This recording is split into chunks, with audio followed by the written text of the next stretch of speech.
नमस्कार। ये डेटा क्या कहता है कि एक नए एपिसोड में आप सब लोगों का स्वागत है। मैं हूं अजय प्रकाश। आज के इस एपिसोड में बात कर लें तेलंगाना की। ये भी उन 5 राज्यों में से है जहां पर चुनाव होने वाले हैं। छत्तीसगढ़, मध्य प्रदेश, राजस्थान, मिजोरम और तेलंगाना। लेकिन तेलंगाना के बारे में ज़्यादा बात सोशल मीडिया पर या एनालिसिस जो चैनल्स करते हैं उस पर ज़्यादा बात नहीं होती है। इसलिए मैं आज आपको तेलंगाना के बारे में कुछ डेटा दिखाना चाहता हूँ, जिससे आपको यहाँ की राजनीति समझ आ जाएगी। और इधर कुछ ऐसा लगता है कि हमारे प्रधानमंत्री श्री नरेंद्र मोदी जी ने अपने गवर्नेंस का कार्यभार किसी और के जिम्मे कर दिया है और निकल चुके हैं देश भ्रमण में। अब आए दिन वो किसी दिन उत्तर प्रदेश में होते हैं, किसी दिन जयपुर में, किसी दिन भोपाल में। और इसी इलेक्शन के सिलसिले में वो कल आ गए हैदराबाद, यानी कि 1 अक्टूबर को। और इधर तेलंगाना के मुख्यमंत्री चंद्रशेखर राव जी एक अजीब सी स्थिति में फंसे हुए हैं। कभी तो ऐसा लगता है कि वो बीजेपी की मदद कर रहे हैं। जो उनका पहला टर्म था 2014 से 2018 तक, उस बीच में वो पूरी तरह बीजेपी और एनडीए के साथ ही नजर आए थे। यहाँ तक कि मोदी जी जो किसान कानून लाए थे, उसका भी चंद्रशेखर राव ने बड़े खुले तौर पर उसको सपोर्ट किया था।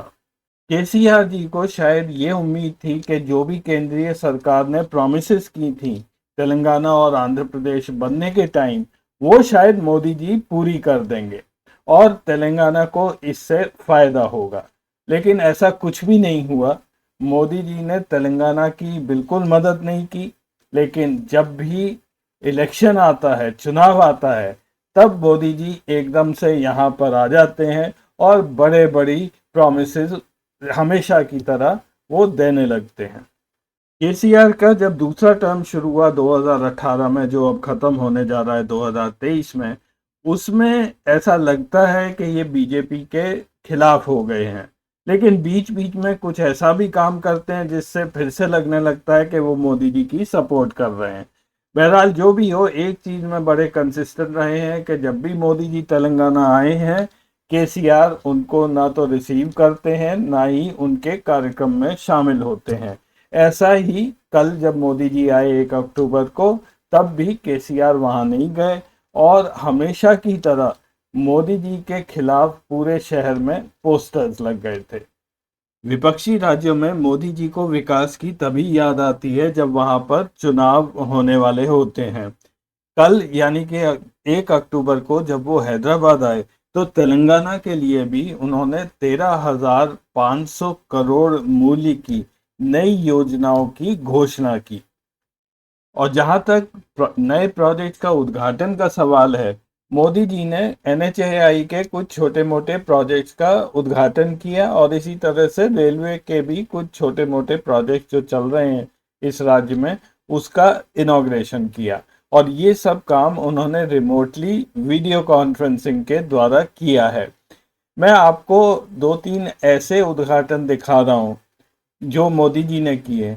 आप खुद ही सोच लीजिए, क्या ये ऐसे उद्घाटन है जिसमें प्रधानमंत्री को जाना चाहिए?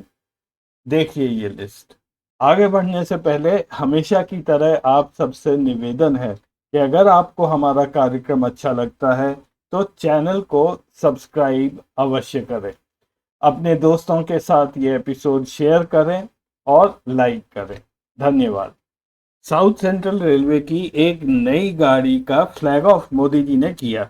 ये गाड़ी चलती है हैदराबाद के काचीगुड़ा स्टेशन से रायचूर। रायचूर कर्नाटक में है और बिल्कुल तेलंगाना से जुड़ा हुआ है। ये हैदराबाद से 200 किलोमीटर के करीब है।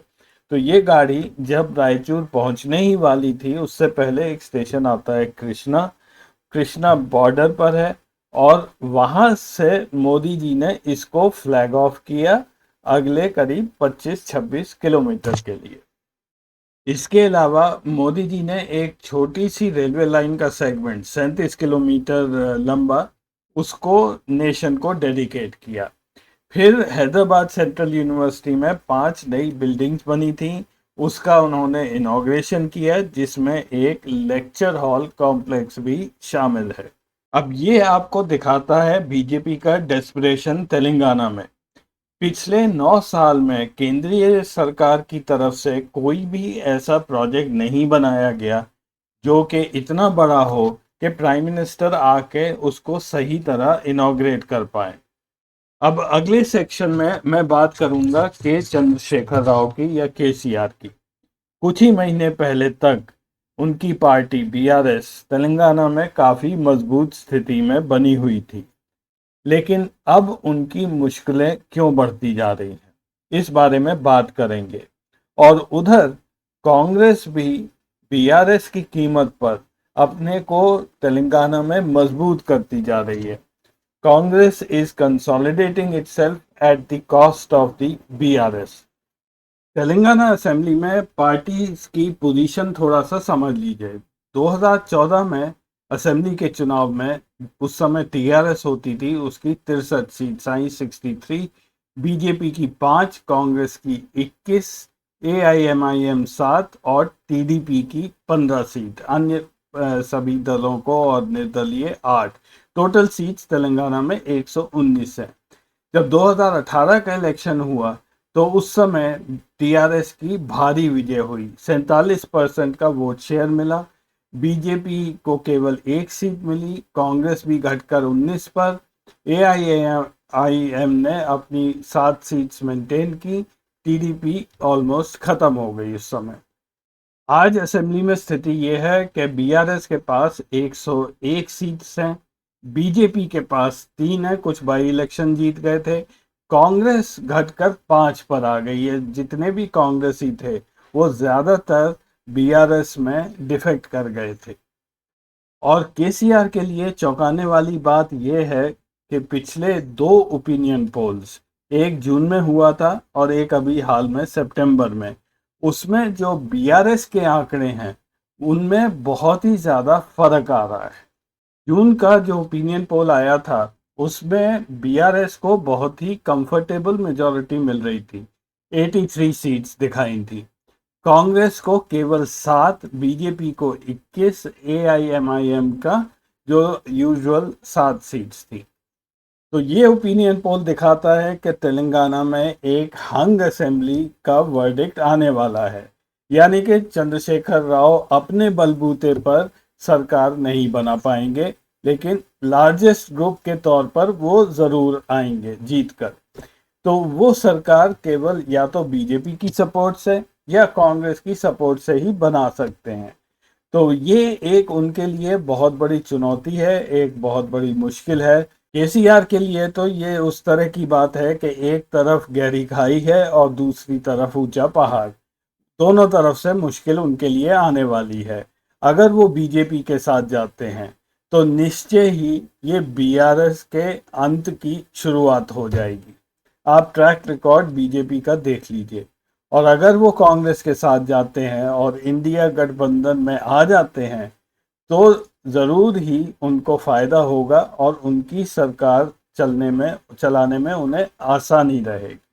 इंडियन पोल्स में ट्रेंड रिवर्सल किस वजह से हो रहा है, ये समझने के लिए हमें थोड़ा सा यहाँ की डेमोग्राफी समझनी पड़ेगी और थोड़ा सा यहाँ के कम्युनिटीज का वोटिंग पैटर्न भी समझना पड़ेगा। तो इस ग्राफ में मैंने दिखाया है तेलंगाना में पिछले 3 इलेक्शन 2014, 2018 और 2019 में कम्युनिटी वाइज वोटिंग पैटर्न। और कम्युनिटीज हैं अपर कास्ट जो लाल रंग में दिख रही हैं यहाँ पर, ओबीसीज पीले रंग में, एससी एसटी ब्राउन रंग में, मुस्लिम्स ग्रीन कलर में और रेड्डी कम्युनिटी जो आंध्र और तेलंगाना में एक कम्युनिटी है रेड्डीज की, वो ब्लू कलर में। ये ग्राफ उतना कॉम्प्लिकेटेड नहीं है जितना लग रहा है, मैं आपको एक्सप्लेन करके सीधे 2-3 पॉइंट्स इससे बताऊंगा। सबसे पहला पॉइंट तो ये है कि 2018 के इलेक्शन में सब कम्युनिटीज ने बीआरएस को अच्छा खासा वोट किया था, इस तरह से उनको 47% वोट शेयर मिला था। मुस्लिम कम्युनिटी ने अपना वोट स्प्लिट किया था बीआरएस के बीच में और कांग्रेस के बीच में, और कुछ वोट एआईएमआईएम को गया था। उसी इलेक्शन 2018 के इलेक्शन में बीजेपी को ना के बराबर ही वोट्स मिले थे, इसीलिए उनकी एक सीट आई थी 119 में से। लेकिन अगले ही वर्ष 2019 में जब इलेक्शन हुआ तो बीआरएस का वोट शेयर अपर कास्ट में सबसे ज्यादा कम हुआ और ये वोट शेयर गया सीधे बीजेपी को, जिनको पहले 13% मिला था अपर कास्ट वोट 2018 में। 2019 में ये बढ़कर 41% हो गया और थोड़ा सा रेड्डीज भी बीआरएस से निकलकर उन्होंने 2019 में बीजेपी को वोट दिया था। तो तेलंगाना में कम्युनिटीज की पॉलिटिक्स बिल्कुल साफ है। कांग्रेस का ये प्रयास रहेगा कि वो रेड्डीज जो ट्रेडिशनली हमेशा कांग्रेस के साथ गए हैं वो उनके पास वापस आ जाएं। ओबीसी और दलित ये दोनों कम्युनिटीज भी वापस कांग्रेस में आ जाएं और इसीलिए आप देखेंगे कि कांग्रेस ने बड़े लार्ज स्केल पर ये अनाउंसमेंट्स किए हैं, वेलफेयर मेजर्स अनाउंस किए हैं, क्योंकि ओबीसी और शेड्यूल कास्ट या दलित ज़्यादातर गरीब वर्ग से आते हैं। और रही बात अपर कास्ट की, अपर कास्ट का शायद वो बीजेपी के साथ ही रहेंगे और अगर आए भी वापस तो थोड़ा बहुत वापस बीआरएस में आएंगे। कांग्रेस का जो अपर कास्ट का शेयर है वो वैसे का वैसे ही रहेगा। तो इस हिसाब से बीजेपी अगले इलेक्शन में बिल्कुल वॉश आउट होने जा रही है और जो लड़ाई रहेगी वो neck to neck between BRS और कांग्रेस, उन दोनों के बीच में अगला इलेक्शन लड़ा जाएगा। तेलंगाना में भी कर्नाटक की तरह कांग्रेस ने 6 प्रॉमिसेस की हैं। सबसे पहला है महालक्ष्मी, जिसमें 2,500 रुपए की महिलाओं की पेंशन है, बसों में फ्री ट्रैवल और गैस सिलेंडर 500 रुपए का। इंदिरा अम्मा रायतु भरोसा, जिसमें हर किसान को 15,000 रुपया साल में मिलेगा और एग्रीकल्चर लेबरर को 12,000 और उसके बाद 500 रुपया पर क्विंटल फॉर पैडी प्रोडक्शन ये दिया जाएगा। गृह ज्योति 200 यूनिट बिजली फ्री। चयूता हेल्थ इंश्योरेंस 10 लाख तक की हेल्थ इंश्योरेंस गरीबों के लिए वो दी जाएगी और 4,000 रुपए की पेंशन दी जाएगी, ओल्ड एज पेंशन और विडो पेंशन। स्टूडेंट्स के लिए 5 लाख रुपया मिलेगा, गरीब स्टूडेंट्स के लिए हायर एजुकेशन के लिए, और जो बहुत ही गरीब लोग हैं उनको एक प्लॉट और 5 लाख रुपया दिया जाएगा। बीजेपी की तरफ से ऐसी कोई भी पोल प्रॉमिस नहीं है। उधर कांग्रेस ये गलती कर लेगी अगर वो ये सोचेगी कि कर्नाटक की तरह इन प्रॉमिसेस के बेस पर वो इलेक्शन जीत जाएंगे। मैं इसलिए ये बात कर रहा हूँ कि टीआरएस या बीआरएस सरकार ने तेलंगाना में काफ़ी हद तक वेलफेयर मेजर्स गरीबों के लिए वो ये पिछले कई सालों से चला रखे हैं। मैं जल्दी से एक नज़र वो आपको दिखा देता हूँ। तेलंगाना की रायतु बंधु स्कीम के अंतर्गत साल में 2 बार हर किसान को 5,000 रुपया प्रति एकड़ दिया जाता है, जिससे वो बीज फर्टिलाइजर वगैरह वो खरीद लें। केसीआर किट के नाम से जाने वाली स्कीम है गर्भवती महिलाओं के लिए, जिसमें 12,000 रुपए की असिस्टेंस दी जाती है 3 इंस्टॉलमेंट्स में, और अगर लड़की पैदा होती है तो 1,000 रुपया और दिए जाते हैं। इस रकम से महिलाएं अपने बच्चे की ज़रूरत पूरी कर सकती हैं। कल्याण लक्ष्मी शादी मुबारक, इस स्कीम के अंतर्गत दलित वर्ग की लड़कियों की शादी के समय सरकार 1,01,16 रुपए देती है, बशर्ते उनके माँ बाप की कुल आय 2 लाख रुपया प्रति साल उससे कम हो। आसरा पेंशन, जिसके अंतर्गत 2,000 रुपया प्रति महीने विडोज के लिए, और ओल्ड एज पेंशन ये अभी चल रहा है। और सबसे बड़ी स्कीम केसीआर की रही है गरीबों के लिए घर, जिसमें 2 बेडरूम के फ्लैट्स बनाकर बांटे जा रहे हैं। ये स्कीम 2014 में इलेक्शन के समय में अनाउंस हुई थी।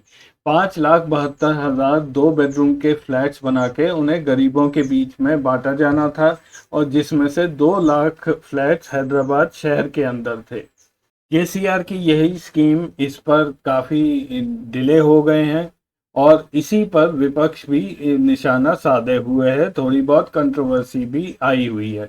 लेकिन फिलहाल ये फ्लैट्स आजकल इनको अलॉट किया जा रहा है पूरे स्टेट में। और जहां तक रही करप्शन की बात, जो बीजेपी और मोदी जी केसीआर और केटीआर के खिलाफ हमेशा उठाते रहते हैं, तो जहां पे भी पॉलिटिशियन है वहां पे आप बड़ी आसानी से करप्शन की बात कर सकते हैं। लेकिन पिछले 8 सालों में कोई ऐसा लार्ज स्केल करप्शन का इशू नहीं बना है। जो एक इश्यू अब आ रहा है वो केटीआर की बहन या केसीआर की लड़की के कविता के खिलाफ वो चल रहा है, जिसमें ईडी अपना इन्वेस्टिगेशन कर रही है, वो दिल्ली लिकर केस में। तो मेरा ऐसा मानना है कि पिछले 3-4 महीने में कांग्रेस ने अपनी पकड़ तेलंगाना में मजबूत जरूर की है। और जैसे जैसे ये पकड़ मजबूत और होगी उतना ही बीआरएस को नुकसान होगा। तो एक हंग असेंबली की पॉसिबिलिटी बनती जा रही है। तो दोनों पार्टीज को, कांग्रेस और बीआरएस को, अब बैठकर ये सोचना है कि अगर हंग असेंबली हुई तो वो दोनों साथ में काम कैसे करेंगे। तो आज के एपिसोड में बस इतना ही। अगले हफ्ते फिर मिलेंगे कुछ नया डेटा लेकर। तब तक के लिए नमस्कार।